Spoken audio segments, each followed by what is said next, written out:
Hello students, कैसे आप सभी सभी अच्छे। तो स्टूडेंट्स, आज के इस लेक्चर में मैं आप लोगों के सामने डिस्कशन करूंगा उपसहसंयोजक यौगिकों से संबंधित कुछ प्रमुख शब्द एवं उनकी परिभाषाएं। इंग्लिश मैंने आप लोगों के सामने लिख रखी है, some important definition of coordination compounds. ठीक है बच्चों, आज के इस लेक्चर में इस टॉपिक को मैं आप लोगों के लिए बिल्कुल कंप्लीट करवा दूंगा। तो देखो, इससे पहले वाले लेक्चर में मैंने आप लोगों के लिए कोऑर्डिनेशन कंपाउंड की पूरी बेसिक केमिस्ट्री को बता दिया, ठीक है ना, कि कोऑर्डिनेशन कंपाउंड अर्थात उपसहसंयोजक यौगिकों की क्या बेसिक केमिस्ट्री होती है। इसको मैं इससे पहले वाले लेक्चर में आप लोगों के लिए एक्सप्लेन कर चुका हूं। अब आज के इस लेक्चर में कोऑर्डिनेशन कंपाउंड से रिलेटेड कुछ डेफिनेशन है, तो उन डेफिनेशनों को मैं आप लोगों को सामने एक्सप्लेन करूंगा। तो एक काम करता हूं, पहले मैं उन सभी टॉपिकों को आप लोगों के सामने लिख देता हूं जिनके बारे में मैं आप लोगों को समझाऊंगा, ठीक है ना। उसके बाद प्रत्येक टॉपिक की स्पेशल हेडिंग डाल डाल के मैं प्रत्येक टॉपिक को आप लोगों के लिए समझाऊंगा, ठीक है बच्चों। तो इधर देखिए बोर्ड पर, पहले मैं उन सभी डेफिनेशनों को, सभी टॉपिकों को लिख देता हूं, फिर बाद में प्रत्येक की हेडिंग डाल डाल के एक एक टॉपिक को मैं आप लोगों के लिए एक्सप्लेन करूंगा।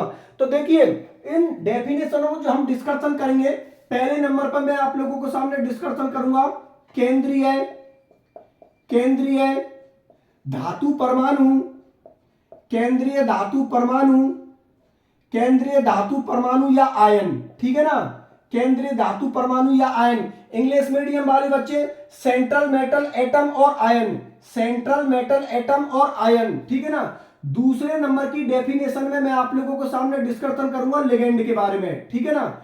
दूसरे नंबर की डेफिनेशन में मैं डिस्कशन करूंगा लिगेंड के बारे में। तीसरा जो आप लोगों की डेफिनेशन होगी वो होगी आप लोगों की उपसहसंयोजक संख्या, उपसहसंयोजक उपसहसंयोजक उपसहसंयोजक संख्या। इंग्लिश में इसको बोलते हैं कोऑर्डिनेशन नंबर, ठीक है ना। इंग्लिश में इसको हम क्या बोलते हैं, कोऑर्डिनेशन नंबर। चौथे नंबर पर मैं आप लोगों के सामने डिस्कशन करूंगा समन्वय मंडल, समन्वय मंडल, समन्वय मंडल या समन्वय मंडल या आयनन मंडल, या आयनन मंडल, ठीक है ना। इसकी इंग्लिश हो गई कोऑर्डिनेशन स्फीयर और आयोनाइजेशन स्फीयर, कोऑर्डिनेशन स्फीयर और आयोनाइजेशन स्फीयर। चलो ठीक है। चौथे नंबर, पांचवें नंबर के जो आप लोगों की डेफिनेशन है उसमें मैं डिस्कशन करूंगा उपसहसंयोजन, उपसहसंयोजन, उपसहसंयोजन, उपसहसंयोजन सत्ता, उपसहसंयोजन सत्ता, ठीक है ना। और इसके इंग्लिश में हम बोलते हैं कोऑर्डिनेशन एंटाइटी। एक बार इंग्लिश मीडियम वाले बच्चों के लिए मैं बता देता हूं, इसको इंग्लिश में बोलते हैं हम उपसहसंयोजन सत्ता को बोलते हैं हम इंग्लिश में कोऑर्डिनेशन एंटाइटी। चलो ठीक है। छठे नंबर के टॉपिक में मैं आप लोगों के सामने डिस्कशन करूंगा होमोलैप्टिक, होमोलैप्टिक, होमोलैप्टिक संकुल, होमोलैप्टिक संकुल, होमोलैप्टिक संकुल एवं होमोलैप्टिक संकुल एवं हेट्रोलैप्टिक संकुल, हेट्रोलैप्टिक, हेट्रोलैप्टिक संकुल, ठीक है ना, हेट्रोलैप्टिक संकुल। इसकी इंग्लिश हो गई होमोलैप्टिक कॉम्प्लेक्स एंड हेट्रोलैप्टिक कॉम्प्लेक्स। चलो ठीक है। सातवें नंबर के टॉपिक में मैं आप लोगों के सामने डिस्कशन करूंगा उपसहसंयोजक यौगिक, उपसहसंयोजक, उपसहसंयोजक, उपसहसंयोजक यौगिक, उपसहसंयोजक यौगिक या संकुल यौगिक।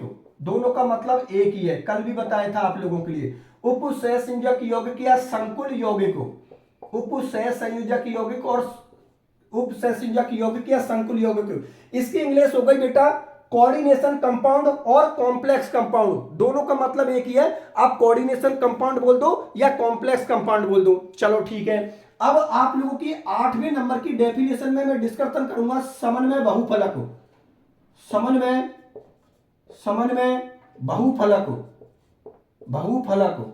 इसकी इंग्लिश हो गई कोऑर्डिनेशन पॉलीहेड्रॉन, ठीक है ना, कोऑर्डिनेशन पॉलीहेड्रॉन। एक बार फिर से मैं सभी बच्चों के लिए बता देता हूं, आज के इस लेक्चर में कोऑर्डिनेशन केमिस्ट्री से रिलेटेड मैं कुछ टॉपिकों को एक्सप्लेन करूंगा, तो उनकी कुछ डेफिनेशन है उनको मैं आप लोगों के लिए समझाऊंगा। वो टॉपिक आप लोगों के कौन कौन से हैं जो कोऑर्डिनेशन केमिस्ट्री से रिलेटेड है। तो देखो, पहले में मैं आप लोगों के सामने डिस्कशन करूंगा केंद्रीय धातु, परमाणु या आयन, मतलब सेंट्रल मेटल, एटम और आयन। चलो ठीक है।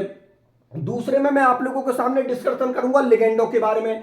तीसरे में मैं आप लोगों को सामने डिस्कशन करूंगा उप सह संयोजक संख्या, मतलब कोऑर्डिनेशन नंबर। चलो ठीक है। चौथे नंबर में डिस्कशन करूंगा समन्वय मंडल या आयनन मंडल, मतलब कोऑर्डिनेशन स्फीयर और आयोनाइजेशन स्फीयर। पांचवें नंबर में मैं डिस्कशन करूंगा उप सह संयोजन सत्ता, मतलब कोऑर्डिनेशन एंटाइटी। छठे नंबर के टॉपिक में मैं डिस्कशन करूंगा होमोलैप्टिक संकुल एवं हेट्रोलैप्टिक संकुल, मतलब होमोलैप्टिक कॉम्प्लेक्स एंड हेट्रोलैप्टिक कॉम्प्लेक्स। सातवें नंबर के में मैं डिस्कशन करूंगा उप सह संयोजक यौगिक या संकुल यौगिक, मतलब कोऑर्डिनेशन कंपाउंड और कॉम्प्लेक्स कंपाउंड। ठीक है ना, दोनों का मतलब एक ही है। और उसके बाद आप लोगों के आठवें नंबर के टॉपिक में मैं डिस्कशन करूंगा समन्वय बहुफलक, मतलब कोऑर्डिनेशन पॉलीहेड्रॉन। इन 8 टॉपिकों को मैं आप लोगों के सामने एक्सप्लेन करूंगा और इन सबकी आप लोगों के लिए डेफिनेशन बताऊंगा। एक एक एग्जांपल के आधार पर यह टॉपिक आप लोगों को बहुत अच्छी तरीका से समझ में आ जाएगा। चलो ठीक है, बहुत अच्छी बात है बच्चों। अब मैं एक काम करता हूं, पहली हेडिंग को ले लेता हूं और फिर आप लोगों के लिए एक्सप्लेन करना चालू करता हूं। तो देखिए, सबसे पहले मैं आप लोगों के लिए समझाऊंगा केंद्रीय धातु, परमाणु या आयन, मतलब सेंट्रल मेटल, एटम और आयन। इस टॉपिक को मैं आप लोगों के लिए एक्सप्लेन कर देता हूं। तो देखिए, ठीक है बच्चों, ये आप लोगों की पहली हेडिंग हो गई। अब देखो, कल के मैंने एक लेक्चर में एक बात बताई थी आप लोगों के लिए। मैंने आप लोगों से क्या बोला था कि कहीं पर भी आपने एक बड़ा कोष्ठक देख लिया तो बड़ा कोष्ठक उप सह संयोजक यौगिकों की पहचान होती है, कोऑर्डिनेशन कंपाउंडों की पहचान होती है। मैं एक एग्जांपल ले लेता हूं आप लोगों के लिए और फिर बताता हूं कि उस कॉम्प्लेक्स के अंदर जो सेंट्रल मेटल एटम होता है, अर्थात जो केंद्रीय धातु परमाणु होता है, वो कौन सा होता है। तो इधर देखिए, कोई भी एक एग्जांपल ले लेता हूं, जैसे कि माना कि मैंने ये ले लिया CONH3 का होल 6 प्लस के 3, ठीक है ना। ये एग्जांपल मैंने आप लोगों के सामने ले लिया। तो देखो बच्चों, दो सेंट्रल एटम होती है ना, जो सेंट्रल एटम, वो कौन होती है, आप लोगों की मेटल होती है। तो यहां पर आप लोगों की ये कौन हो गई, ये कौन हो गई आपकी केंद्रीय धातु परमाणु। और इस केंद्रीय धातु परमाणु से कौन जुड़े हुए हैं, लिगेंड। कल के मैंने लेक्चर में आप लोगों के लिए क्या बात बताई थी कि ये आप लोगों का क्या होता है, कॉम्प्लेक्स, ठीक है ना। ये कॉम्प्लेक्स की निशानी होती है। इसके अंदर क्या होता है, मेटल होता है और लिगेंड होता है, जिनमें लिगेंड अपने इलेक्ट्रॉनों को, ये आप लोगों के इलेक्ट्रॉन है, ठीक है ना। लिगेंड अपने इलेक्ट्रॉनों को किसके लिए देता है, मेटल के लिए देता है, ठीक है ना। लिगेंड अपने इलेक्ट्रॉनों को किसके लिए देता है, मेटल के लिए। और लिगेंड और मेटल के बीच में जिस बंध का निर्माण होता है, उस बंध को हम क्या बोलते हैं, उप सह संयोजक बंध, मतलब कोऑर्डिनेशन बॉन्ड। बात आप लोगों को समझ में आ गई। तो इसी तरीका से ये कॉम्प्लेक्स हो गया, इस कॉम्प्लेक्स के अंदर ये आप लोगों की मेटल हो गई, ठीक है ना। ये आप लोगों की मेटल हो गई और ये आप लोगों के लिगेंड हो गए। और ये लिगेंड किसका निर्माण कर रहे हैं, उप सह संयोजक बंध का, कोऑर्डिनेशन बॉन्ड का। और इनके जो यौगिक होते हैं, अर्थात जो इनके कॉम्प्लेक्स होते हैं, उनको ही हम क्या बोलते हैं, उप सह संयोजक यौगिक या संकुल यौगिक, मतलब कोऑर्डिनेशन कंपाउंड और कॉम्प्लेक्स कंपाउंड। बात मेरी आप लोग समझ में आ गई ना। तो केंद्रीय धातु परमाणु कौन होता है, जिससे लिगेंड जुड़े होते हैं। कॉम्प्लेक्स के अंदर जिससे लिगेंड जुड़े होते हैं, वही हमारा केंद्रीय धातु परमाणु होता है, अर्थात सेंट्रल मेटल एटम होता है। बात आप लोगों को समझ में आ गई। चलो ठीक है, बहुत अच्छी बात है। अब मैं दूसरी हेडिंग ले लेता हूं। भाई ये तो आपके समझ में आ गई, ठीक है ना, पूरी बेसिक केमिस्ट्री बता दी। अब मैं आप लोगों के सामने दूसरी हेडिंग ले लेता हूं। दूसरी हेडिंग हमारी कौन की है, लिगेंड की, ठीक है ना। दूसरी हेडिंग हो गई हमारी लिगेंड की। तो देखो, लिगेंड को भी एक्सप्लेन कर देता हूं। ये हो गया आपको का लिगेंड, ठीक है ना, ये लिगेंड। तो देखो, अभी मैं लिगेंड के बारे में थोड़ा आप लोगों के लिए बेसिक बता देता हूं, क्योंकि आगे चलकर इसी चैप्टर के अंदर लिगेंड का हम बिल्कुल डिटेल से डिस्कशन करेंगे। तो अभी थोड़ा मैं आप लोगों के लिए लिगेंड के बारे में बेसिक बता देता हूं। तो देखो बच्चों, सबसे पहले तो आप लोगों को यह समझना है कि आखिरकार लिगेंड होते क्या है और लिगेंड का संकुल के अंदर, अर्थात कॉम्प्लेक्स के अंदर क्या रोल होता है, इस चीज को मैं बता देता हूं। तो देखो, लिगेंड की अगर मैं बहुत ही कम शब्दों में डेफिनेशन बोलूं, तो लिगेंड की ये डेफिनेशन होती है कि उन सभी को हम लिगेंड बोलते हैं जिनके पास कम से कम एक इलेक्ट्रॉन युग्म उपस्थित हो, मतलब एक इलेक्ट्रॉन पेयर उपस्थित हो। जैसे कि आप लोगों को पता है, जो पेयर होता है वो 2 इलेक्ट्रॉनों का होता है। तो देखो, यहां पर लिगेंड के पास में कितने इलेक्ट्रॉन है? 2 इलेक्ट्रॉन। एक बात आप बेटा हमेशा याद रखना, इसमें जो लिगेंड मेटल को इलेक्ट्रॉन डोनेट करेगा, ये 2 इलेक्ट्रॉन डोनेट करेगा, तभी यहां पर उप सहसंयोजक बंध अर्थात कोऑर्डिनेशन बॉन्ड का निर्माण होगा। बात मेरी आप लोग समझ में आ गई ना? तो उन सभी को हम लिगेंड बोलते हैं जिनके पास कम से कम एक इलेक्ट्रॉन युग्म उपस्थित हो। अब ये लिगेंड आप लोगों के कुछ भी हो सकते हैं, जैसे देखो यहां पर आप लोगों का ये NH3 लिगेंड हुआ, ठीक है ना, CO लिगेंड हुआ, Cn माइनस लिगेंड हुआ आप लोगों का, NO2 माइनस आप लोगों का लिगेंड हुआ, Cl माइनस आप लोगों का लिगेंड हुआ, F माइनस आप लोगों का लिगेंड हुआ, ठीक है ना, और आपका वाटर ये H2 आप लोगों का लिगेंड हुआ।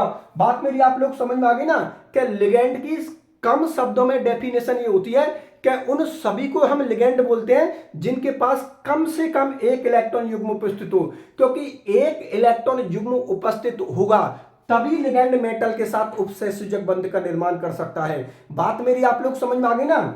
तो कॉम्प्लेक्स के अंदर ध्यान से समझना, इस कॉम्प्लेक्स के अंदर लिगेंड होते हैं वो किसके साथ जुड़े होते हैं? केंद्रीय धातु परमाणु के साथ। तो केंद्रीय धातु परमाणु से जो जुड़े होते हैं उन सभी को हम क्या बोलते हैं? लिगेंड बोलते हैं, जिनके पास कम से कम एक इलेक्ट्रॉन युग्म उपस्थित होना चाहिए। मेरी बात आप लोग समझ में आ गई? और आगे चलकर लिगेंड को बिल्कुल डिटेल से पढ़ेंगे, एक एक लिगेंड के बारे में हम लोगों को डिस्कशन करना है। इस केमिस्ट्री जैसे जैसे आगे बढ़ती जाएगी वैसे वैसे सारे टॉपिक आप लोगों को दोबारा से आएंगे बिल्कुल डिटेल से, ठीक है ना। अभी तो इनका बेसिक बता रहा हूं जिससे कि चैप्टर आप लोगों को यह समझ में आ जाए कि आखिरकार इस चैप्टर में है क्या है और इस चैप्टर की केमिस्ट्री क्या है। सबसे पहले मैंने इस चैप्टर को इसलिए स्टार्ट किया था क्योंकि यह चैप्टर आप लोगों की पूरी केमिस्ट्री का बेस बनाता है बेटा, ठीक है ना, इसीलिए इस चैप्टर को मैंने सबसे पहले लिया था। चलो ठीक है, ये बात तो आप लोगों को समझ में आ गई ना कि केंद्रीय धातु परमाणु से जो जुड़े होते हैं वो लिगेंड होते हैं, और लिगेंड का ये मतलब होता है कि जो धातु के साथ या मेटल के साथ कम से कम एक इलेक्ट्रॉन युग्म देकर उपसहसंयोजक बंध का निर्माण करते हैं, उन सभी को हम क्या बोलते हैं? लिगेंड। लिगेंड के इतने सारे एग्जाम्पल है और आगे चलकर और बहुत सारे एग्जाम्पल हम लोगों को देखने को मिलेंगे। चलो ठीक है बात बच्चों, अब देखो मैं तीसरी हेडिंग ले लेता हूं आप लोगों के लिए, ठीक है ना। तीसरी हेडिंग है हमारी उपसहसंयोजक संख्या, मतलब कोऑर्डिनेशन नंबर, ठीक है ना। इस टॉपिक को ध्यान से देखना। तीसरा आप लोगों का हेडिंग है वो है उपसहसंयोजक संख्या। उपसहसंयोजक उपसहसंयोजक संख्या। उपसहसंयोजक संख्या मतलब कोऑर्डिनेशन नंबर। उपसहसंयोजक संख्या मतलब कोऑर्डिनेशन नंबर। तो देखो बेटा, जो कॉम्प्लेक्स होता है उस कॉम्प्लेक्स में कौन होता है? मेटल और लिगेंड होता है।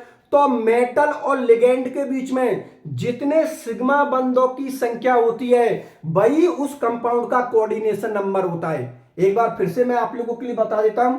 देखो अब तक आप लोगों को एक चीज समझ में आ गई कि कॉम्प्लेक्स की निशानी ये बड़ा कोष्टक होता है, उस बड़े कोष्टक के अंदर मेटल और लिगेंड होता है।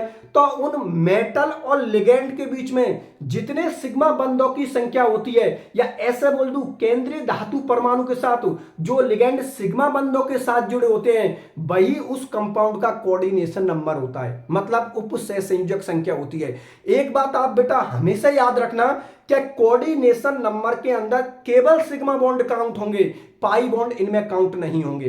कैसे नहीं होंगे वो मैं अभी एक एग्जांपल के आधार पर आप लोगों के लिए समझा देता हूं। तो पहले मैं एक काम करता हूं, इधर लिख देता हूं संकुल यौगिक। संकुल यौगिक मतलब कॉम्प्लेक्स कंपाउंड। संकुल यौगिक मतलब कॉम्प्लेक्स कंपाउंड। संकुल यौगिक मतलब कॉम्प्लेक्स कंपाउंड। और यहां पर लिख देता हूं उपसहसंयोजक संख्या। उपसहसंयोजक संख्या मतलब कोऑर्डिनेशन नंबर। उपसहसंयोजक संख्या मतलब कोऑर्डिनेशन नंबर। चलो ठीक है, एक दो एग्जांपल ले लेता हूं, उसके आधार पर आप लोगों को बहुत अच्छी तरीके से समझ में आ जाएगा। तो देखो एक एग्जांपल हो गया हम आप लोगों का CONH3, CONH3 का होल 6+3, ठीक है। एक एग्जांपल हो गया आप लोगों का FeCO का होल 5, FeCO का होल 5, और एक एग्जांपल हो गया आप लोगों का COCl का होल 4-2, ठीक है ना। ये आप लोगों के सामने 3 एग्जांपल हो गए। अब ये 3 एग्जांपल हो गए तो आप लोगों के एक चीज तो समझ में आ गई कि जैसे ही हम लोगों ने बड़ा कोष्टक देखा तो हम लोग समझ गए कि सर ने जो एग्जांपल लिए हैं वो किसके लिए? उपसहसंयोजक यौगिक या संकुल यौगिकों के, ठीक है, जिनमें कौन होती है कॉम्प्लेक्स के अंदर? मेटल और लिगेंड। चलो ठीक है, अब देखो बेटा मैं आप लोगों से क्या बोल रहा हूं, ये आप लोगों का केंद्रीय धातु परमाणु है और इस केंद्रीय धातु परमाणु के साथ कौन जुड़े हुए हैं? लिगैंड। तो यहां पर इस केंद्रीय धातु परमाणु के साथ कितने लिगैंड जुड़े हुए हैं? 6 लिगैंड। और ये जो 6 लिगैंड केंद्रीय धातु परमाणु के साथ जुड़े हुए हैं वो सिग्मा बंधों के साथ जुड़े हुए हैं, इसीलिए इस कॉम्प्लेक्स का जो कोऑर्डिनेशन नंबर होगा वो कितना होगा? 6 होगा। बात मेरी आप लोगों को समझ में आ गई? चलो ठीक है, दूसरे एग्जांपल को देखते हैं। दूसरे एग्जांपल में आप लोगों ने देखा ये केंद्रीय धातु परमाणु हो गया और ये CO आप लोगों का लिगैंड हो गया, ठीक है ना, कार्बन मोनोऑक्साइड लिगैंड होता है, तो ये केंद्रीय धातु परमाणु हो गया और ये आप लोगों का लिगैंड हो गया। केंद्रीय धातु परमाणु के साथ कितने लिगैंड जुड़े हुए हैं? 5 लिगैंड जुड़े हुए हैं, तो इसका कोऑर्डिनेशन नंबर कितना हो गया? 5। चलो ठीक है, इस वाले कॉम्प्लेक्स को देखना, इसमें आप लोगों का ये केंद्रीय धातु परमाणु हो गया, ठीक है ना, और इस केंद्रीय धातु परमाणु के साथ कितने लिगैंड जुड़े हुए हैं? 4 लिगैंड जुड़े हुए हैं, तो ये इसका कोऑर्डिनेशन नंबर कितना हो गया? 4 हो गया। मेरी बात आप लोग समझ में आ गई ना? मतलब केंद्रीय धातु परमाणु के साथ जितने लिगैंड सिग्मा बंधों के साथ जुड़े होते हैं वही उस कॉम्प्लेक्स का कोऑर्डिनेशन नंबर होता है। इसमें मेटल के साथ 6 लिगैंड जुड़े हुए हैं तो कोऑर्डिनेशन नंबर 6 हो गया। इसमें मेटल के साथ 5 लिगैंड जुड़े हुए हैं तो कोऑर्डिनेशन नंबर 5 हो गया। इसमें मेटल के साथ 4 लिगैंड जुड़े हुए हैं तो कोऑर्डिनेशन नंबर 4 हो गया। और अभी थोड़ी देर पहले मैंने एक बात बोली थी आप लोगों से बेटा कि यदि मेटल के साथ कोई पाई बॉन्ड वाला लिगैंड जुड़ा हुआ है तो याद रखना उसका केवल सिग्मा बॉन्ड ही काउंट होगा, पाई बॉन्ड कोऑर्डिनेशन नंबर में काउंट नहीं होगा। कैसे काउंट नहीं होगा वो मैं आप लोगों के लिए एक्सप्लेन कर देता हूं। जैसे कि एक एग्जांपल और ले लेता हूं मैं आप लोगों के लिए। ये ले लिया मैंने FeCN का होल 6, FeCN का होल 6 माइनस के 3 मैंने एक एग्जांपल ले लिया। अब बेटा आप लोगों को पता है CN साइनाइड लिगैंड होता है जिसकी स्ट्रक्चर ये होती है, इस CN की स्ट्रक्चर ये होती है, ये इस CN की स्ट्रक्चर होती है, CN माइनस होता है, ठीक है ना, तो ये CN माइनस की आप लोगों की स्ट्रक्चर हो गई, यहां पर माइनस लगा दो, ठीक है ना, ये आप लोगों के CN माइनस की स्ट्रक्चर हो गई। अब देखिए यहां पर आप लोगों को पता है कार्बन और नाइट्रोजन के बीच में कितने बॉन्ड है? 3 बॉन्ड है, 3 बॉन्ड है, तो एक तो आपका सिग्मा हुआ, बचे कुचे 2 आप लोगों को कौन से बॉन्ड हुए? पाई बॉन्ड हुए। मैं सिग्मा बॉन्ड और पाई बॉन्ड देखने की आप लोगों के लिए एक ट्रिक बता देता हूं। ट्रिक ये है बेटा क्या पहला बॉन्ड जो बनता है ना वो पहला बॉन्ड हमेशा सिग्मा बॉन्ड बनता है, उसके बाद जितने भी बॉन्ड होते हैं वो सारे बॉन्ड कौन होते हैं? Pi bond. तो देखो इस कार्बन और नाइट्रोजन के बीच में जो पहला बॉन्ड बना है वो कौन सा बॉन्ड बना है? आप लोगों का सिग्मा बॉन्ड बना है। उसके बाद दूसरा बॉन्ड और तीसरा बॉन्ड जो है वो आप लोगों का पाई बॉन्ड है। तो पाई बॉन्ड को हम कोऑर्डिनेशन नंबर में काउंट नहीं करते हैं। तो कॉमन सी बात है, अजी यदि एक CN में एक सिग्मा बॉन्ड हुआ तो 6 CN में कितने सिग्मा बॉन्ड हुए? 6। भाई एक CN के अंदर, ये मैंने एक CN ले लिया, एक CN के अंदर सिग्मा बॉन्ड कितना हुआ? 1, तो 6 CN के अंदर सिग्मा बॉन्ड कितने हुए? 6। तो यदि इस कॉम्प्लेक्स का आपको कोऑर्डिनेशन नंबर देखना है तो इस कॉम्प्लेक्स का कोऑर्डिनेशन नंबर कितना होगा बेटा? 6, क्योंकि यहां पर इस CN के केवल मैंने सिग्मा बॉन्ड काउंट करे हैं, पाई बॉन्ड मैंने काउंट नहीं करे। बात आप लोग समझ में आ गई ना? मतलब केंद्रीय धातु परमाणु और लिगेंडों के बीच में जितने सिग्मा बॉन्ड होते हैं वही उस कॉम्प्लेक्स का कोऑर्डिनेशन नंबर होता है। चलो ठीक है, ये टॉपिक आप लोगों को समझ में आ गया है। चलो ठीक है, अब मैं चौथी हेडिंग ले लेता हूं जिसका नाम है समन्वय मंडल तथा आयनन मंडल, ठीक है ना, समन्वय मंडल तथा आयनन मंडल। तो देख लो चौथी को भी मैं एक्सप्लेन कर देता हूं आप लोगों के लिए।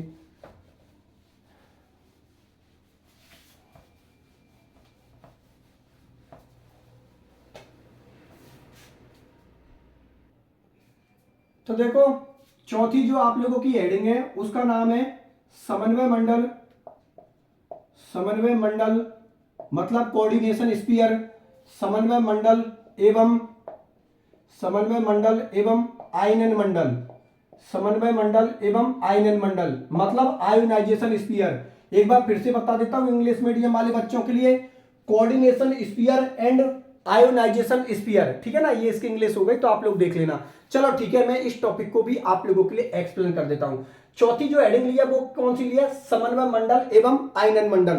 तो देखो इसको मैं एक एग्जांपल ले लेता हूं, एक एग्जांपल के आधार पर अभी आप लोगों के ये टॉपिक भी बहुत अच्छी तरीके से समझ में आ जाएगा। देखो बेटा मैंने आप लोगों के लिए कॉम्प्लेक्स की क्या निशानी बताई है, ये ठीक है ना, ये बड़ा कोष्टक होता है वो क्या होता है, कॉम्प्लेक्स की निशानी होती है। और इस बड़े कोष्टक के अंदर कौन होता है, मेटल और लिगेंड होता है। और मेटल और लिगेंड को दोनों को मिलाकर ही हम उसको क्या बोलते हैं, समन्वय मंडल। जैसे कि इसके अंदर कौन होता है, मेटल होता है और कौन होता है, लिगेंड होता है। इन मेटल और लिगेंड को मिलाकर इसको हम क्या बोलते हैं, समन्वय मंडल। तो ये जो आप लोगों का बड़ा कोष्टक है ना, इसको हम क्या बोलते हैं, समन्वय मंडल, मतलब कोऑर्डिनेशन स्फीयर। समन्वय मंडल मतलब कोऑर्डिनेशन स्फीयर। और इस कॉम्प्लेक्स के बाहर का जो एरिया है, एक एरिया ये बच गया, एक एरिया ये बच गया, तो इस कॉम्प्लेक्स को तो हम क्या बोलते हैं, समन्वय मंडल मतलब कोऑर्डिनेशन स्फीयर। और कॉम्प्लेक्स के बाहर का जो एरिया है उसको हम क्या बोलते हैं, आयनन मंडल। ये कौन हो गया आप लोगों का बेटा, आयनन मंडल, ठीक है ना। ये कौन हो गया आप लोगों का, आयनन मंडल, ठीक है ना। एक एग्जांपल ले लेता हूं, पहले लिख देता हूं, ये भी कौन हो गया आप लोगों का, आयनन मंडल, ठीक है ना। ये भी कौन हो गया आप लोगों का, आयनन मंडल। अब मैं आप लोगों के सामने एक एग्जांपल ले लेता हूं। जैसे कि मैंने एग्जांपल ले लिया आप लोगों के लिए, यहां पर ले लिया K3FeCN का होल 6, K3FeCN का होल 6, ठीक है ना। ये मैंने आप लोगों के सामने एग्जांपल ले लिया। ये आप लोगों का पूरा कॉम्प्लेक्स हो गया, मतलब कोऑर्डिनेशन कंपाउंड हो गया। अब इसके अंदर देखिए, ये जो एरिया है, इस बड़े कोष्टक के अंदर का ये जो पूरा एरिया है, इसको हम क्या बोलेंगे, समन्वय मंडल मतलब कोऑर्डिनेशन स्फीयर। और इसके जो बाहर का एरिया है इसको हम क्या बोलेंगे, आयनन मंडल, आयोनाइजेशन स्फीयर। तो ये वाला एरिया तो हमारा क्या हो गया, समन्वय मंडल। और ये जो K3 है, पोटेशियम धातु है, ठीक है ना। कितने पोटेशियम ले रखे मैंने, 3 पोटेशियम ले रखे हैं। तो ये जो आप लोगों का K3 हो गया ना, ये कौन से जोन में आ रहा है, आयनन मंडल के अंदर। मैं लिख देता हूं बेटा, ये जो एरिया है ना, ये एरिया, इस एरिया को तो हम क्या बोलते हैं, समन्वय मंडल। समन्वय मंडल मतलब कोऑर्डिनेशन स्फीयर। और ये जो आप लोगों का K3 है ना, ये कौन से जोन में आ रहा है आप लोगों का, आयनन मंडल के अंदर, आयोनाइजेशन स्फीयर के अंदर आप लोगों का ये आ रहा है। पहले तो ये बात बताओ, ये बात आप लोग समझ में आ गई ना। मतलब बड़े कोष्टक के अंदर जो मेटल और लिगेंड होते हैं, उन दोनों को मिलाकर हम क्या बोलते हैं, उनको समन्वय मंडल मतलब कोऑर्डिनेशन स्फीयर बोलते हैं। और उसके बाहर का जो एरिया होता है उसको हम आयनन मंडल मतलब आयोनाइजेशन स्फीयर बोलते हैं। और एक एग्जांपल के आधार पर मैंने आप लोगों के लिए एक्सप्लेन कर दिया। अब देखो, इसके यहां पर भी कुछ हो सकता है, जैसे कि माना कि मैंने K3 को हटा के यहां पर SO4 भी लिख सकता हूं। जैसे कि माना कि मैंने ऐसे लिख दिया FeCN का होल 6 और यहां पर लिख दिया SO4, ठीक है ना। यहां पर मैंने क्या लिख दिया, SO4 लिख दिया। तो कुछ भी हो सकता है, इधर भी कुछ हो सकता है और आप लोगों का इधर भी कुछ हो सकता है। तो इधर कुछ हुआ या इधर कुछ हुआ, वो किस में आएगा, आयनन मंडल में। और इस कॉम्प्लेक्स के अंदर जो होगा वो सारा किस में आएगा, समन्वय मंडल के अंदर। बात आप लोगों को समझ में आ गई, चलो ठीक है, बहुत अच्छी बात है। अब मैं आप लोगों के लिए 5वें नंबर की डेफिनेशन ले लेता हूं, ठीक है ना, जिसका नाम है उपसह संयोजन सत्ता। तो उस टॉपिक को भी देख लो आप लोग। 5वें नंबर की जो डेफिनेशन हो गई वो हो गई आप लोगों की उपसह संयोजन सत्ता।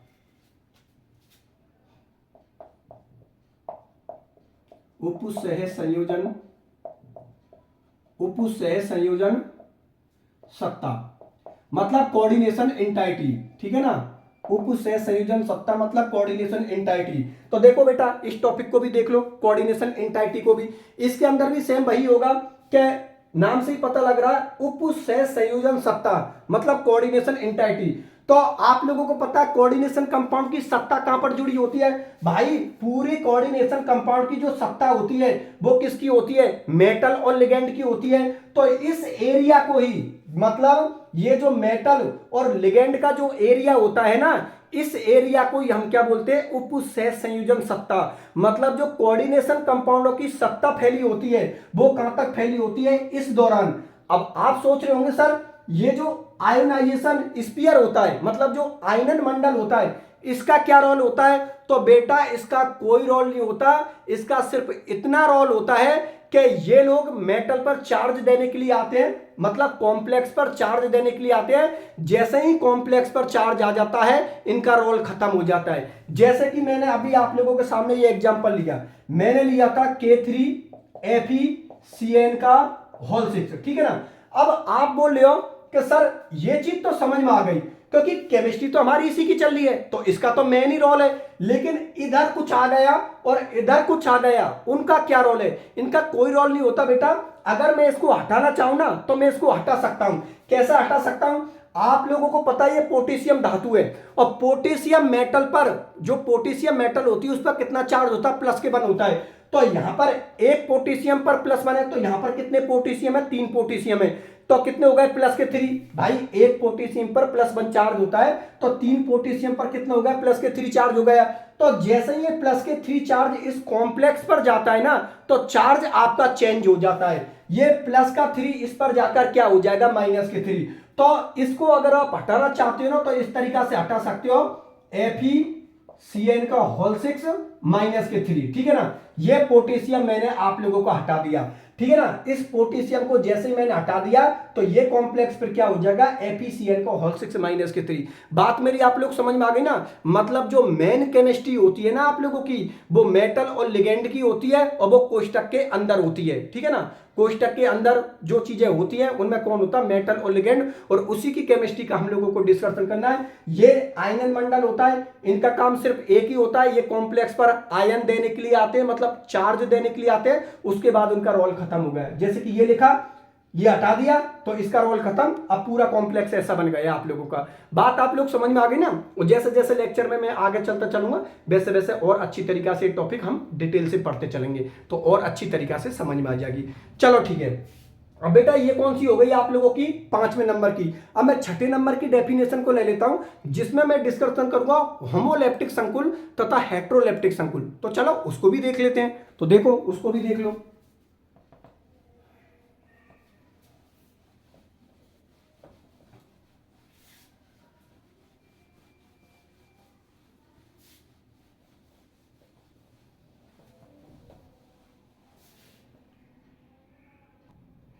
तो देखो जो 6ठे नंबर की आप लोगों की डेफिनेशन है, उस डेफिनेशन का नाम है आप लोगों का होमोलेप्टिक संकुल तथा हेट्रोलेप्टिक संकुल। मैं लिख देता हूं, होमोलेप्टिक होमोलेप्टिक होमोलेप्टिक होमोलेप्टिक संकुल, होमोलेप्टिक संकुल तथा हेट्रोलेप्टिक संकुल तथा हेट्रो तथा हेट्रोलेप्टिक, होमोलेप्टिक संकुल तथा हेट्रोलेप्टिक संकुल, हेट्रोलेप्टिक संकुल। ठीक है ना, इसके बारे में हम लोग डिस्कशन करेंगे। तो देखो पहले मैं इसकी इंग्लिश बता देता हूं आप लोगों के लिए।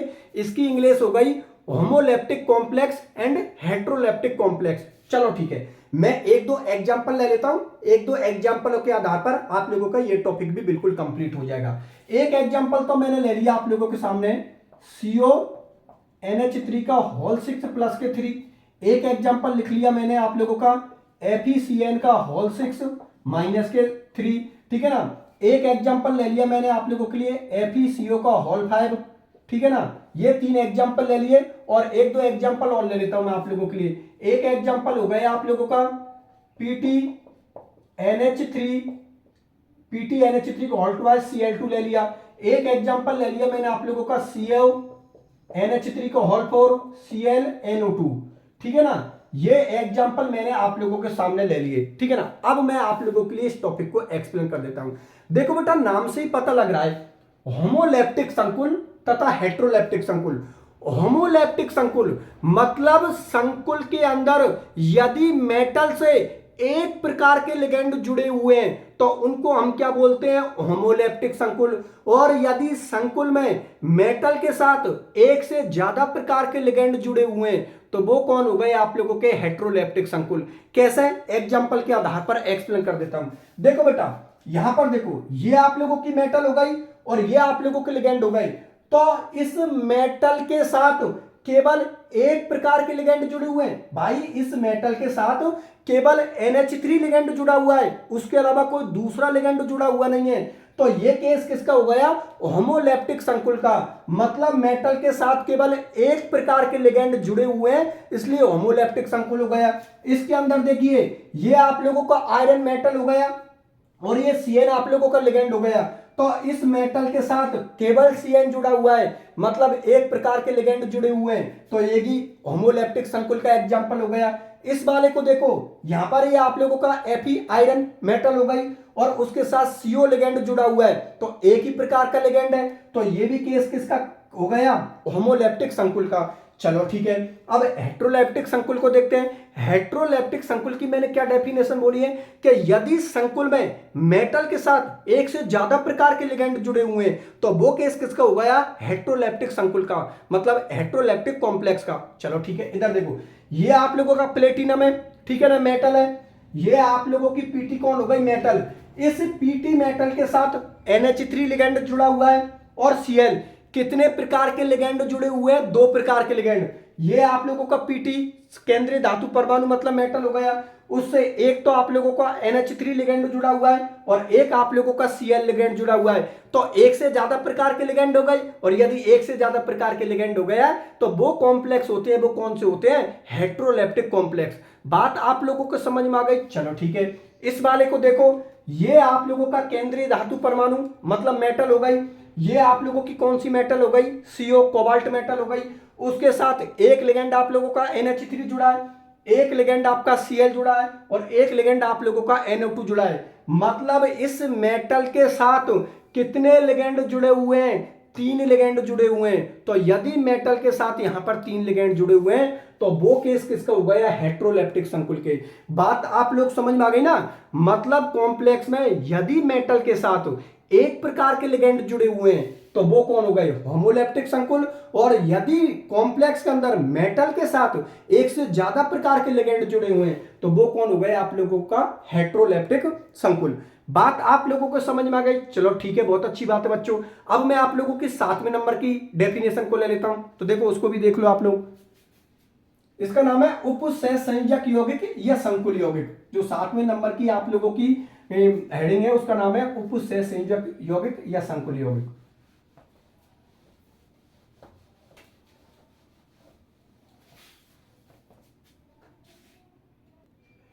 तो देखो 7वें नंबर की जो आप लोगों की हेडिंग हो गई वो हो गई उपसहसंयोजक यौगिक या संकुल यौगिक। उपसहसंयोजक, उपसहसंयोजक, उपसहसंयोजक, उपसहसंयोजक यौगिक, उपसहसंयोजक यौगिक या संकुल यौगिक, या संकुल यौगिक, या संकुल यौगिक, उपसहसंयोजक यौगिक या संकुल यौगिक। इसकी इंग्लिश हो गई कोऑर्डिनेशन कंपाउंड और कॉम्प्लेक्स कंपाउंड, ठीक है ना। कोऑर्डिनेशन कंपाउंड और कॉम्प्लेक्स कंपाउंड मैंने आप लोगों के लिए बता दिया, दोनों का मतलब एक ही है। चलो ठीक है, बहुत अच्छी बात है। अब आप लोगों को इससे पहले भी मैं उपसहसंयोजक यौगिकों की डेफिनेशन बता चुका हूं, लेकिन यहां पर मुझे क्या है, इसके टाइप और लेने के जो कोऑर्डिनेशन कंपाउंड होते हैं उनको कितने प्रकार से हम लिख सकते हैं, तो वो मैं अभी आप लोगों के सामने एक्सप्लेन करूंगा। उससे पहले एक बार फिर से मैं आप लोगों के लिए इसकी डेफिनेशन बता देता हूं। तो देखो मैंने आप लोगों के लिए उपसहसंयोजक यौगिक या संकुल यौगिकों की क्या डेफिनेशन बताई है कि वे यौगिक जिनमें केंद्रीय धातु परमाणु लिगेंडों के साथ उपसहसंयोजक बंधों से जुड़े होते हैं, उन यौगिकों को हम क्या बोलते हैं, उपसहसंयोजक यौगिक मतलब कोऑर्डिनेशन कंपाउंड। और उनके रसायन को हम क्या बोलते हैं, उपसहसंयोजक रसायन मतलब कोऑर्डिनेशन केमिस्ट्री। जैसे कि मैंने आप लोगों के लिए क्या बात बोली है कि ये आप लोगों के कोऑर्डिनेशन कंपाउंड की क्या हो गई, पहचान हो गई। ये बड़ा कोष्टक कोऑर्डिनेशन कंपाउंडों की पहचान हो गई। इसके अंदर कौन होता है, मेटल और लिगेंड होता है, ठीक है ना। ये इसके अंदर कौन होता है, मेटल और लिगेंड होता है। और सौबातन की एक बात मैंने आप लोगों के लिए क्या बात बताई है कि उपसहसंयोजक यौगिकों में अर्थात कोऑर्डिनेशन कंपाउंडों में हम जिनका डिस्कशन करते हैं वो डिस्कशन किसका करते हैं, मेटल और लिगेंड, ठीक है ना। मेटल और लिगेंड की केमिस्ट्री को ही हम उपसहसंयोजक रसायन मतलब कोऑर्डिनेशन केमिस्ट्री बोलते हैं। बात आप लोग समझ में आ गई ना। तो ये आप लोगों को समझ में आ गई ना कि उपसहसंयोजक यौगिक के संकुल यौगिकों की डेफिनेशन क्या होती है कि वे यौगिक जिनमें केंद्रीय धातु परमाणु लिगेंडों के साथ उपसहसंयोजक बंधों के साथ जुड़े होते हैं, उपसहसंयोजक बंधों के साथ जुड़े होते हैं, उन यौगिकों को हम क्या बोलते हैं, उपसहसंयोजक यौगिक या संकुल यौगिक। इसको हम कितने प्रकार से लिख सकते हैं वो भी मैं आप लोगों के लिए बोर्ड पर एक्सप्लेन कर देता हूं। तो देखो ये कोऑर्डिनेशन कंपाउंड को हम कितने प्रकार से लिख सकते हैं, इनको मैं आप लोगों के सामने लिख देता हूं और समझा देता हूं। तो देखो मैं यहां पर लिख देता हूं आप लोगों के लिए, यहां पर एग्जाम्पल के रूप में लिख देता हूं। एग्जाम्पल नंबर फर्स्ट में हम इस तरीका से लिख सकते हैं कोऑर्डिनेशन कंपाउंडों को, सरल धनायन, सरल धनायन, सरल धनायन व संकुल ऋणायन से बना यौगिक। सरल धनायन तथा संकुल ऋणायन, सरल धनायन तथा संकुल ऋणायन से बने यौगिक, सरल धनायन तथा संकुल ऋणायन से बने यौगिक। ठीक है ना, चलो ठीक है, इसके एग्जांपल ले लेता हूं मैं आप लोगों के लिए। एक हो गया आप लोगों का K3FeCN का होल 6 हो गया आप लोगों का। ठीक है, और एक आप लोगों के लिए एग्जांपल नंबर 2 में हम इस तरीका से भी लिख सकते हैं, वो हो गया आप लोगों का संकुल धनायन व सरल ऋणायन से बने यौगिक। संकुल धनायन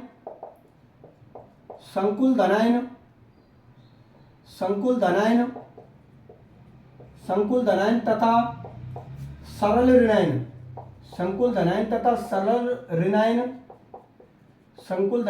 सरल ऋणायन से बने यौगिक,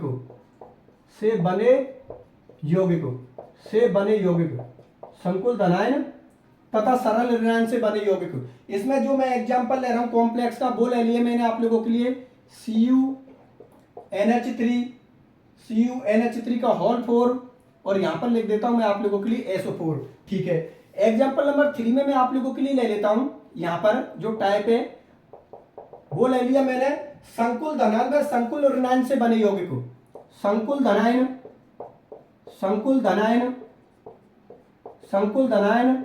तथा संकुल ऋणायन से बने यौगिक, संकुल धनायन तथा संकुल ऋणायन से बने यौगिक, संकुल ऋणायन से बने यौगिक, संकुल ऋणायन से बने यौगिक, संकुल ऋणायन से बने यौगिक। ठीक है ना, इसके अंदर मैं आप लोगों के लिए एग्जांपल ले रहा हूं, ये हुआ है आप लोगों का CONH3 को होल 6 प्लस के 3, और एक हो गया आप लोगों का CrC2O4 का होल 2, और यहां पर लिख दिया मैंने आप लोगों के लिए माइनस के 3। ठीक है ना, यहां पर लिख दिया माइनस के 3। एक एग्जांपल हो रहा है आप लोगों का, उसको भी लिख देता हूं। ये आप लोगों का चौथे नंबर का एग्जांपल बोल दो या टाइप बोल दो, वो हो गया उदासीन संकुल यौगिक, उदासीन संकुल यौगिक। ठीक है ना, एक हो गया आप लोगों को उदासीन संकुल यौगिक, और इसके अंदर ले रहा हूं मैं आप लोगों के लिए PTNH3 का होल 4, और एक हो गया आप लोगों का NiCO का होल 4। ठीक है ना, अब मैं आप लोगों के लिए इसको एक्सप्लेन कर देता हूं। तो देखो बेटा, अभी आप लोगों को ये टॉपिक बहुत अच्छी तरीका से समझ में आ जाएगा।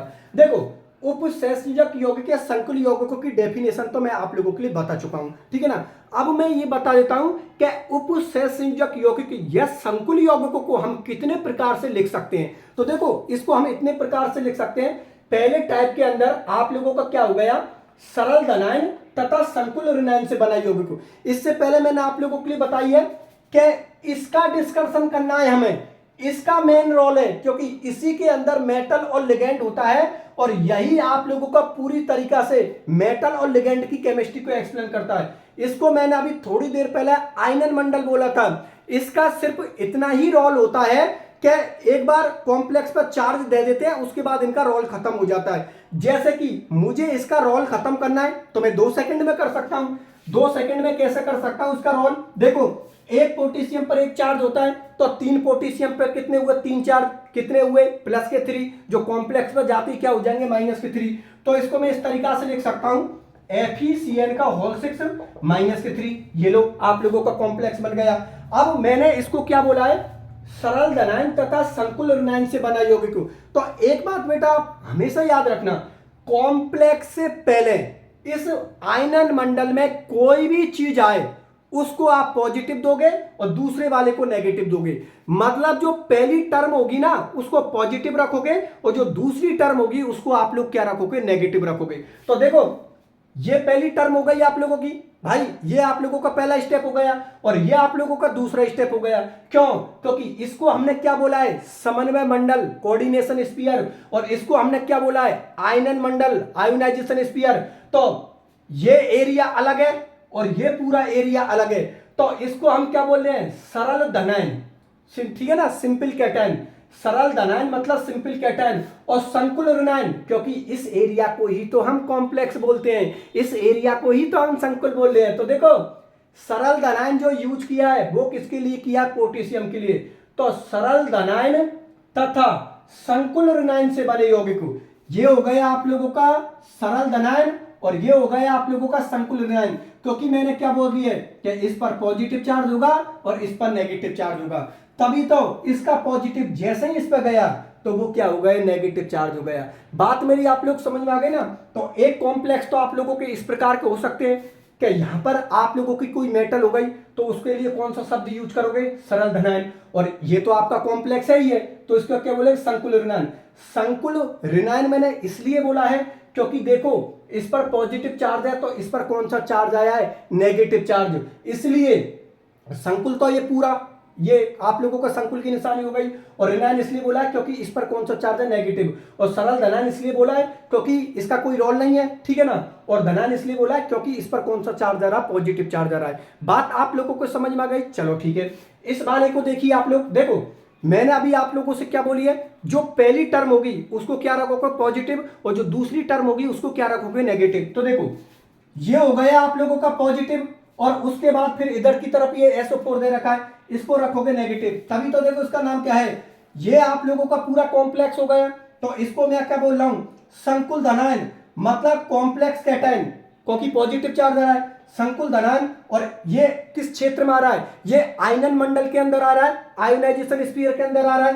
तो इसके लिए मैं कौन सा शब्द यूज किया है? सरल ऋणायन, मतलब सिंपल एनायन, क्योंकि इसका कोई रोल नहीं है। अब आप सोच रहे हो सर इसका रोल नहीं है, क्या इसको हम हटा सकते हैं? बिल्कुल हटा सकते हो। कैसे हटा सकते हो? एक बात बताओ बेटा, SO4 पे कौन सा चार्ज होता है? -2। हमने खूब ने पढ़ा है सब लोगों ने, SO4 -2 होता है, ठीक है ना? SO4 -2 होता है। तो देखो यहां पर SO4 पर कौन सा चार्ज है? -2। और जैसे ही ये -2 कॉम्प्लेक्स पर जाएगा तो चार्ज आप लोगों का चेंज हो जाएगा और -2 क्या हो जाएगा? +2। तो देखो ये कॉम्प्लेक्स बन गया आप लोगों का CuNH3 का होल 4 + K2। बात मेरी आप लोग समझ में आ गई ना? मतलब इधर कुछ भी आ गया वो धनायन होगा, और इधर कुछ भी आ गया उसको हम क्या बोलेंगे? ऋणायन बोलेंगे, ठीक है ना? इसलिए इस SO4 को मैंने क्या बोला है? सरल ऋणायन, और इस पोटेशियम को क्या बोला था मैंने? सरल धनायन। बात आप लोग समझ में आ गई ना? और जो कोष्टक के अंदर जो चीजें होती हैं उसको मैं क्या बोल रहा हूं? संकुल शब्द यूज कर रहा हूं। पहले वाला पॉजिटिव, दूसरे वाला नेगेटिव। चलो ठीक है, ये आप लोगों का खत्म हो गया। तीसरे पे आते हैं, इसका नाम है संकुल धनायन तथा संकुल ऋणायन से बने यौगिक। और संकुल धनायन मैंने क्यों यूज किया है? क्योंकि मैंने पहले ही बता दिया, पहले वाली टर्म क्या होगी? प्लस होगी, और दूसरी वाली टर्म क्या होगी? माइनस होगी। तो देखो यहां पर तो आयनन मंडल के अंदर कुछ भी नहीं दे रखा है, देखो इधर कुछ भी नहीं है और देखो इधर भी कुछ नहीं है। तो इसके लिए क्या बोला है? ये भी कॉम्प्लेक्स है आप लोगों का और ये भी कॉम्प्लेक्स है। इस कॉम्प्लेक्स पर कौन सा चार्ज दे रखा है? पहले से ही इस कॉम्प्लेक्स पर पहले से ही +3 चार्ज दे रखा है, इसलिए इसको मैं क्या बोल रहा हूं? संकुल धनायन। क्योंकि इस संकुल पर, क्योंकि इस कॉम्प्लेक्स पर कौन सा चार्ज है? पॉजिटिव चार्ज, इसलिए इसको धनायन अर्थात मैं कैटायन बोल रहा हूं। इस वाले को देखिए, इस कॉम्प्लेक्स पर कौन सा चार्ज है? -3, तो इसको मैंने क्या बोल दिया? संकुल ऋणायन। मतलब इस संकुल पर कौन सा चार्ज है आप लोगों का? -3, तो इसको बोल दिया हम लोगों ने संकुल ऋणायन। बात आप लोग समझ में आ गई? चलो ठीक है, बहुत अच्छी बात है। अब जो चौथे नंबर का आप लोगों का केस है, उस चौथे नंबर का केस हो गया उदासीन संकुल यौगिक, मतलब न्यूट्रल कंपाउंड हो गए आप लोगों के। अब न्यूट्रल कंपाउंड क्या होते हैं? न्यूट्रल कंपाउंड उनको बोलते हैं जिनमें मेटल की ऑक्सीडेशन स्टेट 0 हो। जैसे कि मैं, देखो आप लोगों को ये दिखाई नहीं दे रहे, तो मैं एक काम करता हूं, इनको यहां पर लिख देता हूं। ये जो 2 एग्जाम्पल है आप लोगों के, इनको मैं यहां पर लिख देता हूं। ये एग्जाम्पल है, एक तो आप लोगों का PtNH3 का होल 4, एक तो ये आप लोगों का, और एक है आप लोगों का यहां पर NiCO का होल 4। चलो ठीक है, अब देखो बेटा इसको ध्यान से समझना। ये चौथे नंबर का केस क्या होगा? हमारा उदासीन संकुल यौगिक। उदासीन संकुल यौगिक के अंदर क्या होगा? मेटल की जो ऑक्सीडेशन स्टेट होगी वो क्या होगी? 0। और लेफ्ट साइड की तरफ भी कुछ नहीं होगा, और राइट साइड की, ये लेफ्ट साइड होती है तो लेफ्ट साइड की तरफ भी कुछ नहीं होगा और राइट साइड की तरफ भी कुछ नहीं होगा, मतलब वो पूरी तरीका से उदासीन होंगे। अब आप सोच रहे हो सर मेटल की ऑक्सीडेशन स्टेट यहां पर 0 कैसे हो रही है? ऐसे 0 हो रही है बेटा, ये आप लोगों के पीटी कौन है? मेटल है, ठीक है ना? इस मेटल से जो NH3 लिगेंड जुड़े हुए हैं, इस पर चार्ज क्या होता है? 0। ये मैं आगे डिटेल से जब लिगेंड की केमिस्ट्री पढ़ाऊंगा तब आप लोगों के लिए बताऊंगा कि NH3 एक उदासीन लिगैंड होता है। तो ये उदासीन लिगैंड होगा, तो यहां पर जब इसकी ऑक्सीडेशन स्टेट निकालेंगे तो पीटी की ऑक्सीडेशन स्टेट यहां पर कितनी आएगी, 0। एक बार फिर से मैं बता देता हूं, जितने भी बच्चे हैं आगे चल के मैं लिगेंडों के बारे में बिल्कुल डिटेल से डिस्कशन करूंगा। अभी थोड़ा बेसिक चल रहा है तो मैं बेसिक के हिसाब से चल रहा हूं। जैसे जैसे क्लास बढ़ती चलेंगी मेरी, वैसे वैसे लिगेंड का मैं बिल्कुल डिटेल से डिस्कशन करूंगा। और जो मेटल की ऑक्सीडेशन स्टेट किस तरीका से निकालते हैं बेटा, उसके लिए इतनी शानदार ट्रिक बताऊंगा कि कोई कैसा भी बच्चा हो मेटल की ऑक्सीडेशन विद इन सेकेंड में निकाल लेगा। शकल देख के आप उसकी ऑक्सीडेशन स्टेट निकाल दोगे। मैं आप लोगों से सॉल्व वॉल्व ये वाला काम नहीं, शकल देख के आप उसकी ऑक्सीडेशन स्टेट निकाल दो, क्योंकि सॉल्व करके तो कोई भी निकाल देगा। बात ये है, कॉन्सेप्ट ये है, ट्रिक ये है कि आप शकल देख के पता लगा लो कि इस मेटल की ऑक्सीडेशन स्टेट कितनी है। उसका मैं बिल्कुल अलग से स्पेशल लेक्चर लूंगा और उस स्पेशल लेक्चर में मैं आप लोगों के लिए एक्सप्लेन करूंगा कि मेटल की ऑक्सीडेशन स्टेट कितनी निकालते हैं, मतलब कैसे निकालते हैं। अब देखो यहां पर पीटी की ऑक्सीडेशन स्टेट कितनी है, 0। यहां पर एनआई की ऑक्सीडेशन स्टेट कितनी है, 0। इसीलिए ये कौन हो गया आप लोगों का उदासीन संकुल, मतलब न्यूट्रल कॉम्प्लेक्स हो गया। बात मेरी आप लोगों को समझ में आ गई, आगे ना समझ में। यहां पर पीटी की ऑक्सीडेशन स्टेट कितनी है, 0, और यहां पर एनआई की ऑक्सीडेशन स्टेट कितनी है, 0। ये आगे चल के जब मैं ऑक्सीडेशन स्टेट निकालना बताऊंगा तब आप लोगों को अच्छी तरीके से समझ में आ जाएगी कि इनकी ऑक्सीडेशन स्टेट 0 क्यों थी। बात आप लोग समझ में आ गई। चलो ठीक है, पहले तो बताओ बच्चों, ये टॉपिक आप लोग समझ में आ गए ना, क्या उपसंयोजक यौगिक के संकुल यौगिक क्या बोली है कि संकुल के अंदर धातु के साथ जितने जितने लिगेंड उपसंयोजक बंधों से जुड़े होते हैं उनको हम क्या बोलते हैं, उपसंयोजक यौगिक बोलते हैं। और उनकी केमिस्ट्री को हम क्या बोलते हैं, उपसंयोजक रसायन, मतलब कोऑर्डिनेशन केमिस्ट्री। ये कॉम्प्लेक्सों को या उपसंयोजक यौगिकों को हम कितने टाइप से लिख सकते हैं, 4 टाइप से, सरल धनायन तथा संकुल ऋणायन से बने यौगिक, ठीक है ना। संकुल धनायन तथा सरल ऋणायन से बने यौगिक, संकुल धनायन तथा संकुल ऋणायन से बने यौगिक, क्योंकि संकुल धनायन इसलिए इस पर पॉजिटिव चार्ज है, संकुल ऋणायन इसलिए बोला क्योंकि इस कॉम्प्लेक्स पर नेगेटिव चार्ज है। और उदासीन संकुल यौगिक का मतलब समझे, लेफ्ट की तरफ भी कुछ नहीं, राइट की तरफ भी कुछ नहीं, और मेटल की ऑक्सीडेशन स्टेट 0, जैसे कि इन केस में हो रहा है। इधर भी कुछ नहीं है, इधर भी कुछ नहीं है, और मेटल की ऑक्सीडेशन स्टेट कितनी आ रही है, 0। इस केस में देखो इधर भी कुछ नहीं है, भाई ये आयनन मंडल ही तो हुआ, आयनन मंडल में इधर भी कुछ नहीं है, इधर भी कुछ नहीं है, और मेटल की ऑक्सीडेशन स्टेट क्या आ रही है, 0। इसलिए आप लोगों का उदासीन संकुल हो गया। बात मेरी आप लोग समझ में आ गई। चलो ठीक है, बहुत अच्छी बात है बच्चों। अब मैं एक काम करता हूं, आप लोगों की 8वें नंबर की हेडिंग को ले लेता हूं, तो उसको भी मैं आप लोगों के लिए एक्सप्लेन कर देता हूं। तो देखो 8वें नंबर की हेडिंग को भी मैं आप लोगों के लिए समझा देता हूं कि 8वें नंबर की टॉपिक के अंदर हमें किसका डिस्कशन करना है, किसका डिस्कशन करना है, समन्वय बहुफलक, कोऑर्डिनेशन पॉलीहेड्रॉन। 8वें नंबर की डेफिनेशन में किसका डिस्कशन करना है, समन्वय बहुफलक, मतलब कोऑर्डिनेशन पॉलीहेड्रॉन। तो देख लो, उसको भी एक्सप्लेन कर देता हूं।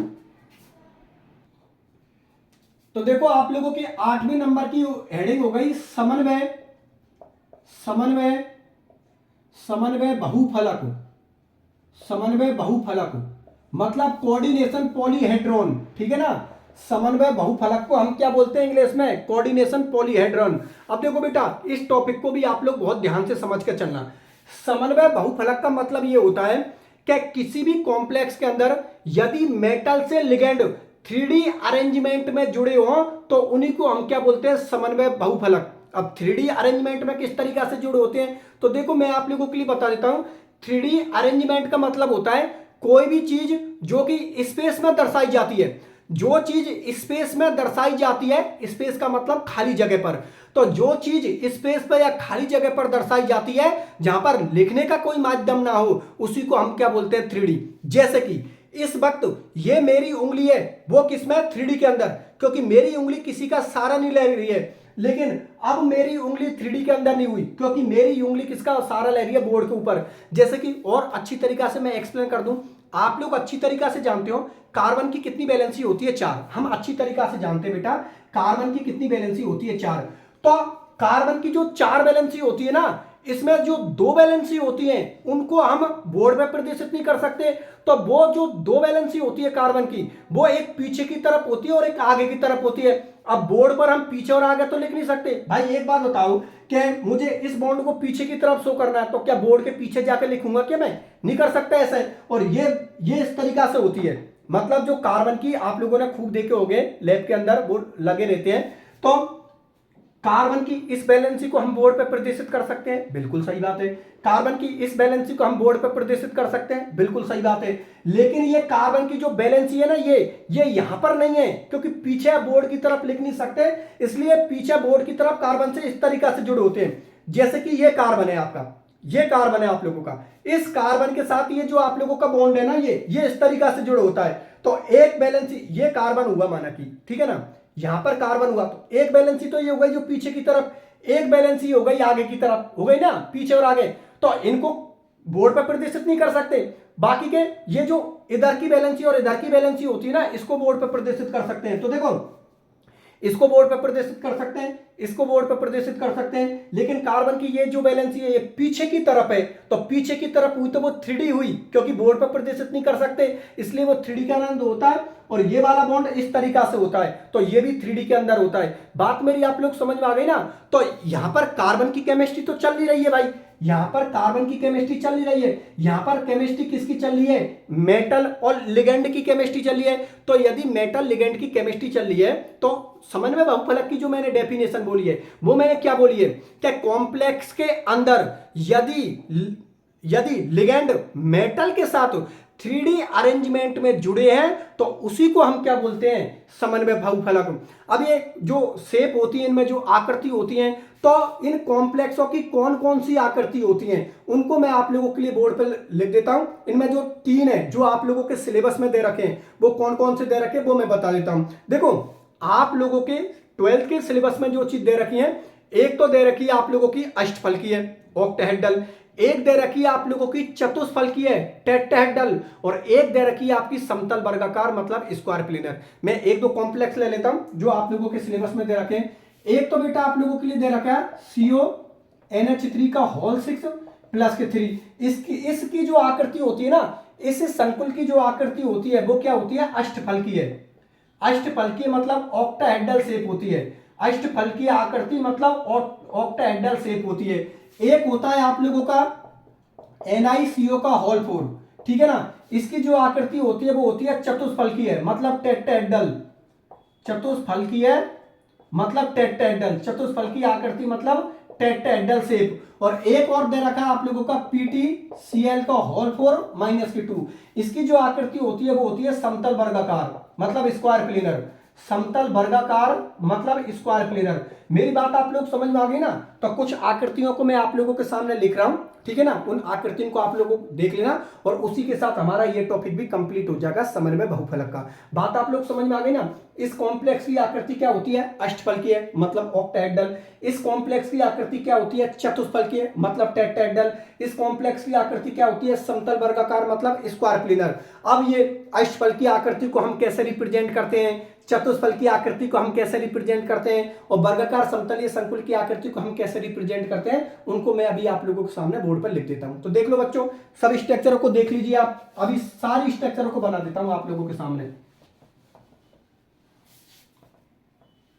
तो देखो, यहां पर सबसे पहले मैं अष्टफलकीय संकुल की आकृति बना देता हूं।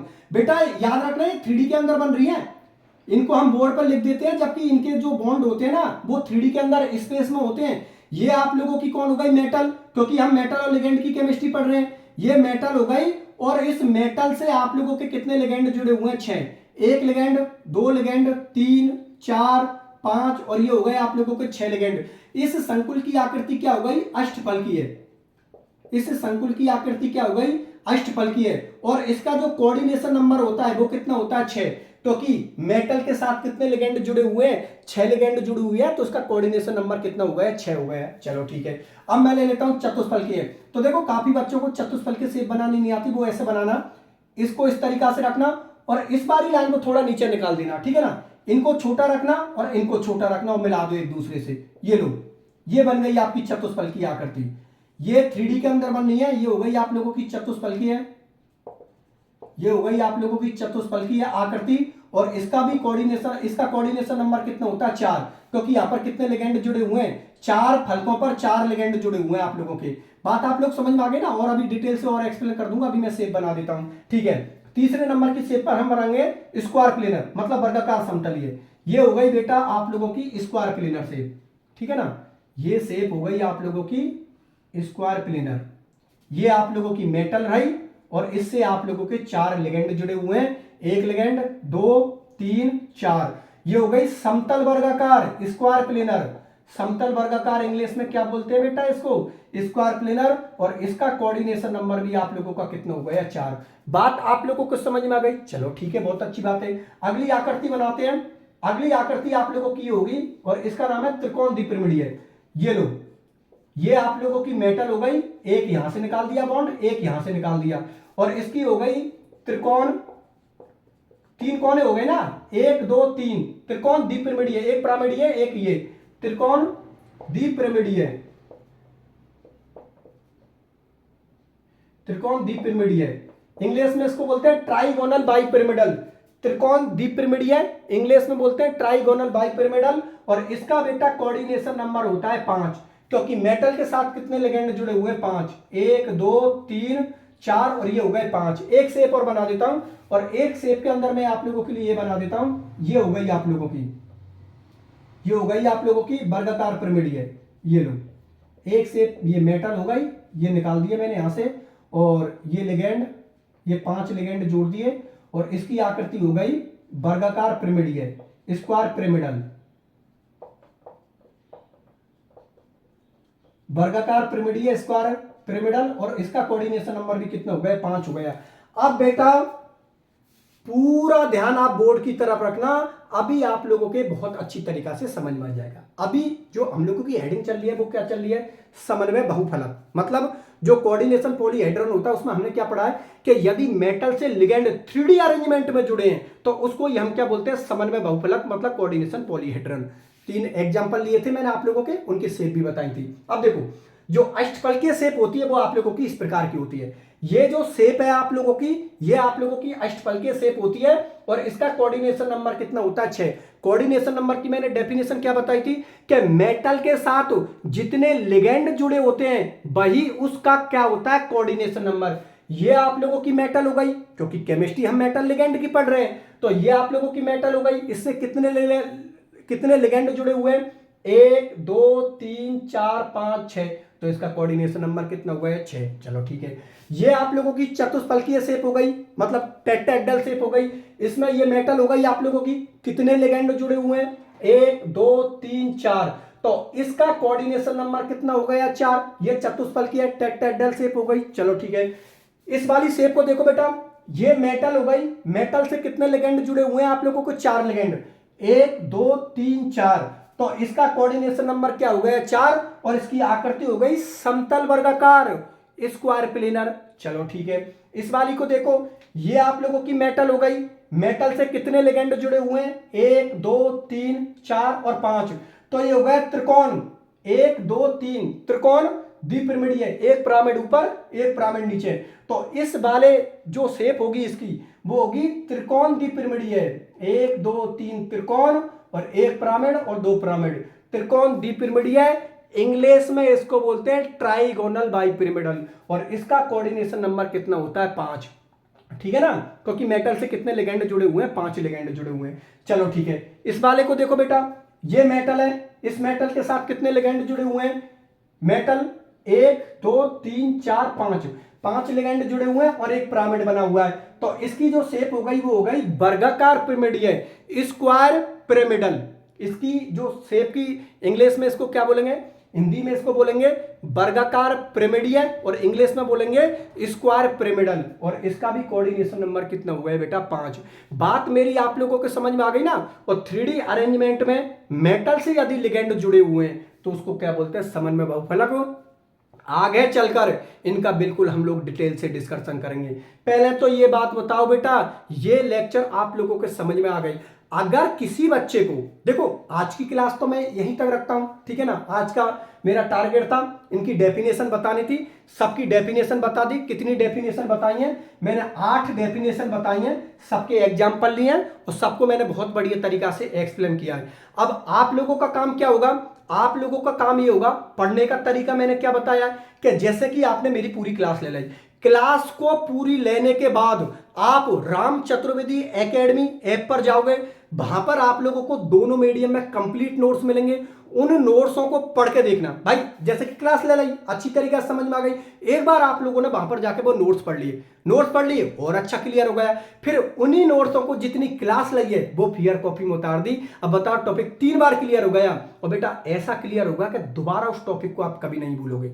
एग्जाम में तो सिर्फ रिवीजन करना होगा, क्योंकि एक बार आप लोगों के टॉपिक समझ में आ गए ना, वो टॉपिक ऐसा बैठ जाएगा दोबारा कभी नहीं भूलोगे आप। और जितने भी इंग्लिश मीडियम वाले बच्चे हैं, तो उन इंग्लिश मीडियम वाले बच्चों के लिए मैं बता देता हूं, देखो हिंदी इंग्लिश दोनों में मेंटेन करके चल रहा हूं आप लोगों को पूरी तरीका से, क्योंकि यहां पर हिंदी मीडियम के बच्चे भी बहुत हैं, इंग्लिश मीडियम के बच्चे भी बहुत हैं। आपका जो इंग्लिश मीडियम वाले बच्चे हो, आपका मेन टारगेट ये होना चाहिए कि चीजें समझ में आनी चाहिए। अगर चीजें समझ में आ गई ना, तो फिर तो अपने मन से कुछ भी लिख सकते हो टॉपिक के बारे में। जब चीज ही समझ में नहीं आई तो फिर लिखोगे क्या? काफी बच्चे ऐसे होते हैं कि नहीं हमें तो इंग्लिश का ही सब कुछ चाहिए। ठीक है बेटा, इंग्लिश का भी सब कुछ मिल जाएगा, आप कहीं दूसरी जगह देखते हो तो इंग्लिश का भी सब कुछ मिल जाता है, लेकिन ये कुछ जरूरी थ्रू है कि जिस तरीका से मैं यहां पर एक्सप्लेन कर रहा हूं सामने वाला भी ऐसा ही एक्सप्लेन कर रहा है। जब चीज ही समझ में नहीं आई तो फिर नोट्सों को करोगे क्या? आपके मेन चीज समझ में आनी चाहिए। अगर आप लोगों के यहां पर मेरे पढ़ाई हुई केमिस्ट्री बहुत बढ़िया तरीका से समझ में आ रही है ना, तो इंग्लिश मीडियम वाला बच्चा अपने नोट्स बना सकता है। ठीक है ना, बाकी का हिंदी और इंग्लिश के नोट्स मैंने वहां पर डाल ही रखे। आपका जो मेन टारगेट है वो टारगेट है टॉपिक आप लोगों के समझ में आना चाहिए, बस 100 बातन की एक बात है। नोट्स आप लोगों को ऐप पर मिल जाएंगे, हिंदी और इंग्लिश दोनों के। टॉपिक समझ में आने के बाद कोई भी बच्चा उस टॉपिक को अपने मन से लिख सकता है, क्योंकि चीजें तो समझ में आई गई।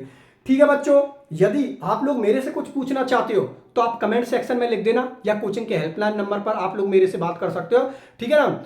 ठीक है बच्चों, तो फिर आज की क्लास को मैं यहीं तक रखता हूं, फिर मिलता हूं अगले लेक्चर में, तब तक के लिए बाय बाय।